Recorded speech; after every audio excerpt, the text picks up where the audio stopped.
Bonjour à tous, reste jusqu'à la fin de cette vidéo, tu verras un petit peu l'analyse du Bitcoin et tu verras un petit peu les probabilités, qu'est-ce que le Bitcoin pourra faire ces prochains jours. Ça va pas durer longtemps, c'est pas des conseils en finance, n'hésite pas à mettre le maximum de likes, c'est bon pour le référencement de la chaîne et ça me donne de la force. Bah écoute, si tu es prêt, ben, on attaque. Bah écoute, là, ce qui est très important, ce qui s'est passé hier, c'est que Vanguard ouvre l'accès aux ETF à ses 50 millions de clients. Ces ETF crypto, c'est une très bonne nouvelle pour le monde de la crypto, personnellement. C'est comme ça que je le vois. En fait, ça crédibilise encore plus le Bitcoin. Ça, c'est vraiment positif. Les institutionnels, bah voilà, de plus en plus voilà, adhèrent à la crypto-monnaie. C'est vraiment une bonne nouvelle. Vanguard, c'est pas n'importe qui, c'est quand même voilà, un fonds qui gère quand même 11 000 milliards de dollars sous gestion quand même. C'est quasiment allez, 4 fois le PIB de la France, hein, juste pour information. C'est énorme. Donc c'est sûr que ces flux-là dans le monde de la crypto, ben, c'est plutôt positif. Bien évidemment, la totalité ne va pas aller dans la crypto. Et c'est voilà, personnellement, moi quand je vois ça, ben, je me dis ouais, c'est plutôt positif. Mais il faut quand même faire attention, malgré toutes ces bonnes nouvelles. Ah oui, il y en a aussi une deuxième que j'ai pu voir. J'ai vu que Bank of America préconisait en fait à ses clients éventuellement de réserver entre 1 et 4% aux crypto-monnaies.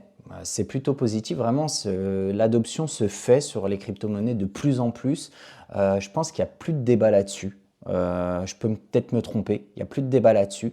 Mais en revanche, ça ne veut pas dire que le marché ne peut pas baisser. Et c'est voilà, et toutes mes vidéos précédemment, clairement, vous alertez en fait sur ce risque.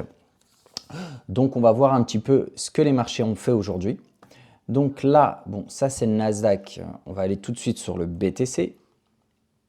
Donc, qu'est-ce que ça donne? Qu'est-ce que ça donne? C'est ce que je vous disais. On est toujours dans une tendance baissière en daily, c'est-à-dire que chaque bougie ici qui est représentée, c'est une journée. Et là, clairement, on reste toujours dans la tendance baissière. On essaie de repasser au-dessus de la moyenne mobile 20 jours, tentative, qui pour le moment réussit. Mais attention, on a 3 autres résistances avant franchement que la dynamique du Bitcoin puisse changer. On a la moyenne mobile 50 jours, là, représentée en rouge, et ensuite on a la moyenne mobile 200 jours.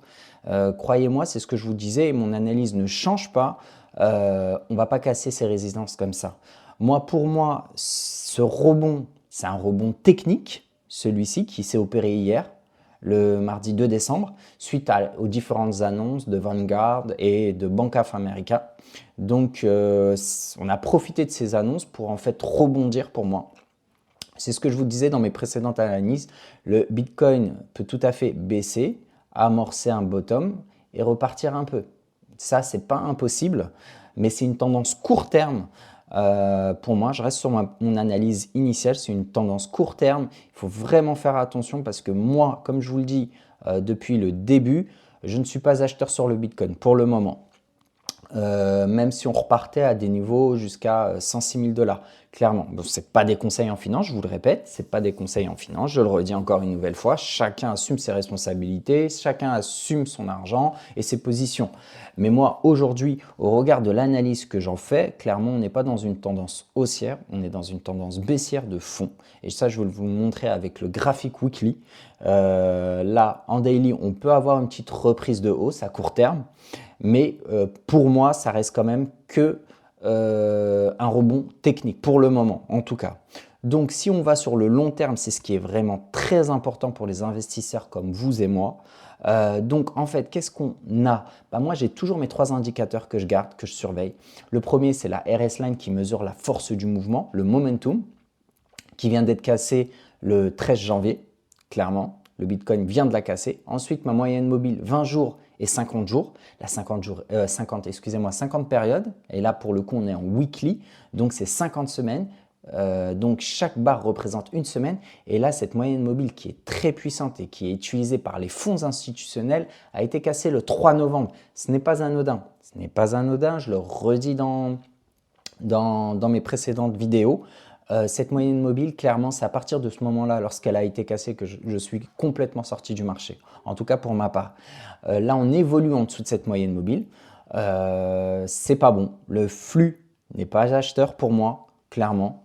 Ce rebond, certes, il est important, quasiment 15,43%, mais il ne faut pas oublier qui résulte en fait d'une chute de marché de quasiment 37%. Donc c'est pas étonnant de repartir un petit peu, mais il faut faire attention clairement. Sur cette tendance, on est plutôt dans une tendance baissière. Et mon troisième indicateur, c'est le RSI qu'on a cassé également le 3 novembre. On évolue en dessous de la zone de neutralité. C'est une zone dangereuse pour le Bitcoin et pour tous les actifs qui évoluent en dessous de cette zone. Donc pour moi, personnellement, mon biais de marché, c'est pas impossible qu'on reparte un petit peu en hausse pour éventuellement aller chercher plus bas, les 72, 73 000. C'est pas impossible, voire encore plus bas sur le long terme, les 40 000 euros. Mais bon, après le marché nous surprend toujours, rien n'est impossible. Moi, je ne crois pas en une reprise, c'est ce que je dis, je ne crois pas en une reprise en V de cette ampleur, personnellement. Je peux me tromper, personne n'est en mesure de vous le dire, mais moi aujourd'hui, selon ma stratégie, clairement, on n'est pas dans une tendance haussière, on est baissier, les risques sont beaucoup plus importants, la tendance ne va pas dans notre sens, donc faites bien attention à votre placement et à votre gestion de risque. C'est la seule chose que je peux vous dire. Ensuite, sur le marché, rapidement, une petite analyse du Nasdaq. Bon, bah, le Nasdaq, il tient.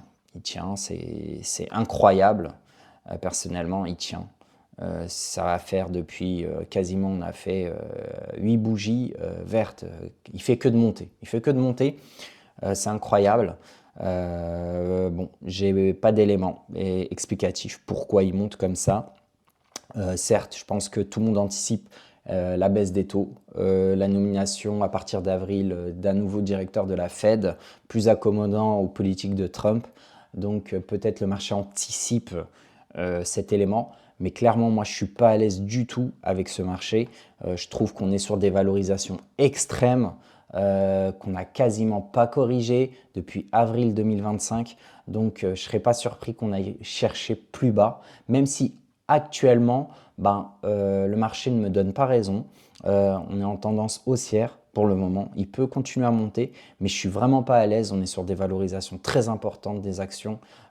Donc, moi, personnellement, je préfère attendre une correction jusqu'aux 545 points. Bon, l'idéal, ça serait les 409 points, hein, mais bon, on ne sait jamais. Mais en tout cas, voilà, le Nasdaq ne veut pas baisser. Ça, c'est le constat du jour, alors que le Bitcoin voilà, a subi quand même déjà une baisse de 37%. Est-ce qu'à terme, le Nasdaq va suivre le BTC? Ça, je ne peux pas le deviner, je ne peux pas le savoir. Mais faites attention également au Nasdaq et aux investissements sur actions que vous faites sur les actions américaines de valeur technologique. On est sur des valorisations très importantes, c'est un élément à ne pas négliger. Bah écoutez, si vous avez aimé cette vidéo, mettez-moi des likes, ça va m'aider au référencement et ça va m'aider à continuer à publier ce type de contenu tous les jours. Retrouvez-moi sur ma chaîne, abonnez-vous, ça vous permettra voilà, d'avoir quelques compétences sur l'analyse technique et sur les marchés et d'être un petit peu moins perdu par rapport à tout ce qui se passe. Bon, je vous remercie, je vous souhaite une très bonne soirée, profitez de votre famille et à plus, à bientôt.